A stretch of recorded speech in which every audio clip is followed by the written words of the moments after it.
में जन्मे एक मठवासी संत जिन्होंने अपने कार्यों से प्रसिद्धि हासिल की, जिनके कारण देश में नहीं बल्कि विदेशों में भी उनका लोहा माना गया। ऐसे महापुरुष थे स्वामी विवेकानंद। स्वामी विवेकानंद जी का जन्म 12 जनवरी 1863 को कोलकाता में मकर संक्रांति के दिन हुआ।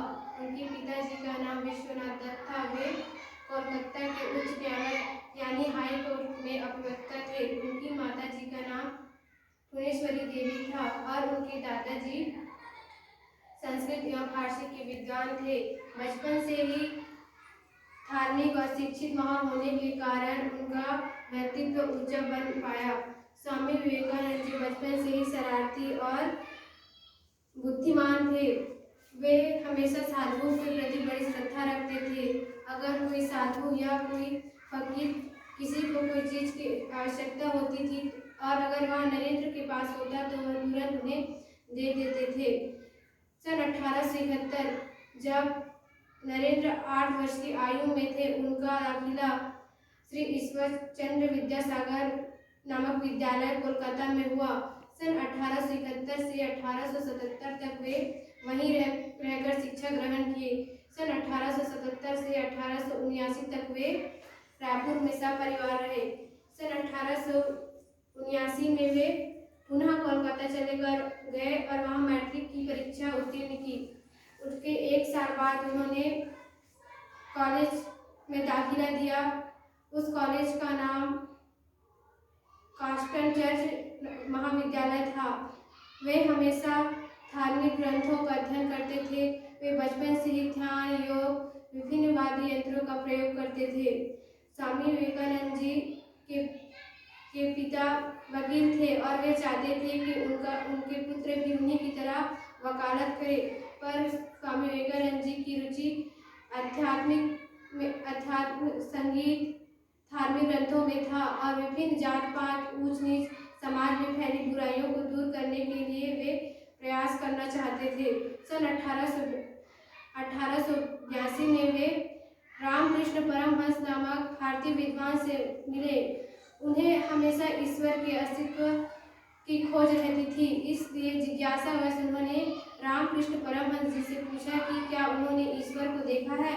तब रामकृष्ण परमहंस जी ने कहा कि हाँ, मैंने ईश्वर को देखा है। जैसे मैं तुम्हें देख पा रहा हूँ वैसे मैंने ईश्वर को ही देखा है। उनके इस उद्बोधन के पश्चात स्वामी विवेकानंद जी ने उनसे प्रभावित होकर उनकी शरण ग्रहण की और अपना घर परिवार को त्याग कर वे संन्यास ग्रहण करने लगे।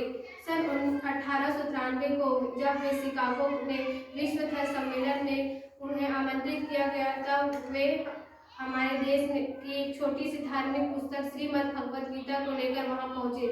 वहां विभिन्न विदेशियों ने श्रीमद् भगवद गीता का मजाक बनाते हुए हमारे हिंदू धर्म का अपमान किया, पर जैसे ही स्वामी विवेकानंद जी की बारी आई, उन्होंने अपने उद्बोधन में सबसे पहले हमारे प्यारे भाई और बहनों का उद्बोधन किया। उनके इस उद्बोधन के पश्चात ही विभिन्न देशों से आए लगभग 7000 विदेशियों ने खड़े होकर 2 मिनट तक तालियों से उनका स्वागत किया।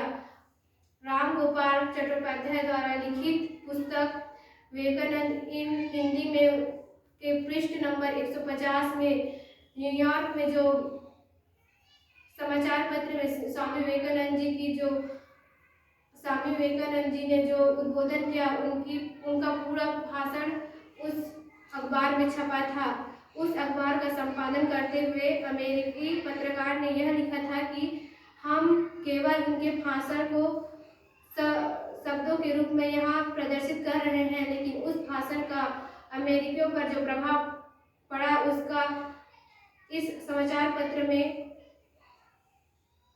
प्रदर्शित करना कठिन है। स्वामी विवेकानंद जी ने अमेरिका के न्यूयॉर्क शहर में वेदांत इंस्टीट्यूट नामक एक धर्मशाला की स्थापना की और वहां रहकर विदेशियों को हिंदू धर्म के प्रति जागरूक किया। उनके इसी रूप को देखकर और उनके सादे जीवन को देखकर मार्गरेट एलिजाबेथ नामक एक महिला उनसे प्रभावित हुई और उन्होंने स्वामी विवेकानंद जी से विवाह करने का निर्णय लिया। लेकिन स्वामी विवेकानंद जी सादा जीवन और सन्यासी जीवन जीने के लिए आतुर थे, इसलिए उन्होंने उन्हें अपने शिष्य के रूप में उन्हें स्वीकार किया और उन्होंने उन्हें शिक्षा दी। यही महिला आगे चलकर भगिनी निवेदिता के रूप में प्रसिद्ध थे, जिन्होंने ब्रिटिश काल में, जब हमारा देश भारत आजाद नहीं हुआ था, तब भारत की रूपरेखा, तिरंगे झंडे की रूपरेखा बनाने वाली यही महिला थी। स्वामी विवेकानंद जी जिस समय अपनी युवावस्था में थे, उस समय भारत अंग्रेजों के विरुद्ध लड़ाई लड़ रहा था। इस प्रकार स्वामी विवेकानंद जी द्वारा दिए गए भाषणों, उनके संबोधन से भारतीय युवा काफी प्रभावित हुए और हमारा देश जब विभिन्न सामाजिक बुराइयों, जात पात, जाति धर्म के लिए विभिन्न टुकड़ों में बटा था, तब स्वामी विवेकानंद जी ने उन्हें सभी युवाओं में एक नया जोश भरकर सभी को समान रूप से आगे बढ़कर देश की स्वतंत्रता हासिल दिलाने के लिए कठिन प्रयास किया। स्वामी विवेकानंद जी कहते थे कि उठो, आगे बढ़ो और तब तक मत रुको जब तक सफलता तुम्हें प्राप्त न हो जाए।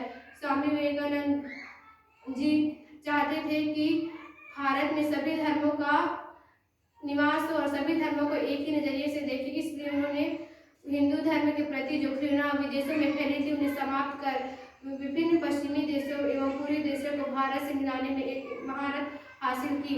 आज से लगभग 130 वर्ष पूर्व जब हमारे देश भारत को जादूगर का देश कहा जाता था, तब स्वामी विवेकानंद जी ने भारत की संस्कृति एवं यहाँ की सभ्यता को दूसरे देशों में पहुँचाने का कार्य किया। उस जमाने में स्वामी विवेकानंद जी के पास इतनी समस्या थी, हमारे देश में ब्रिटिशों का शासन था, उसके बावजूद उन्होंने हमारे देश में की संस्कृति का बखान किया और हमारे देश के युवाओं को अपनी संस्कृति एवं सभ्यता को बनाए रखने के लिए प्रेरित किया। आज हम विभिन्न मॉल, दुकान, बाजार, तरह तरह के दुकानों में बैठे यह सोच भी नहीं सकते विभिन्न ऐशोआराम की जिंदगी जी रहे हैं, लेकिन हम कल्पना भी नहीं कर सकते थे कि उस वक्त जब हमारा देश अंग्रेजों के कब्जे में था, उस समय स्वामी विवेकानंद जी ने हमारे देश के युवाओं को प्रेरित किया। उन्होंने कहा कि हमें एक लक्ष्य रखना चाहिए और उसी लक्ष्य के प्रति हमें हमेशा आगे बढ़ना चाहिए। स्वामी विवेकानंद जी ने मात्र 39 वर्ष की आयु में, उनकी जीवन काल बस 39 वर्ष का था, उतने ही आयु उन्होंने न जाने कितने लोगों को शिक्षित और प्रेरित किया। डॉक्टर APJ अब्दुल कलाम, महात्मा गांधी, सुभाष चंद्र बोस, लाल बहादुर शास्त्री आदि हम सभी के किसी न किसी के गुरु होंगे, लेकिन उन सब के गुरु स्वामी विवेकानंद जी थे। स्वामी विवेकानंद जी प्रथम भारतीय दार्शनिक थे जिन्होंने विदेशों में, खासकर अमेरिका और यूरोप जैसे देशों में भारतीय संस्कृति को फैलाने में महान भूमिका निभाई थी। स्वामी विवेकानंद जी विभिन्न गरीबों की सेवा के लिए उन्होंने रामकृष्ण परमहंस अपने गुरु जी के नाम पर रामकृष्ण मिशन की स्थापना की। वे 1885 से लेकर 1890 तक भारत भ्रमण करते थे। इस दौरान वे विभिन्न राजाओं के यहाँ महलों में भी रुके और विभिन्न झोपड़ियों में भी रुके। इस प्रकार वे भारत के विभिन्न क्षेत्रों में निवास करने वाले विभिन्न जाति धर्मों के लोगों के बारे में जानकारी हासिल की और उन्हें एक समान न्याय दिलाने एवं अंग्रेजों के खिलाफ लड़ाई लड़ने के लिए उन्होंने प्रेरित किया। स्वामी विवेकानंद जी ने न जाने कितने युवाओं को प्रेरित किया। इस कारण उनके जन्म दिवस को राष्ट्रीय युवा दिवस यानी नेशनल यूथ डे के रूप में मनाया जाता है।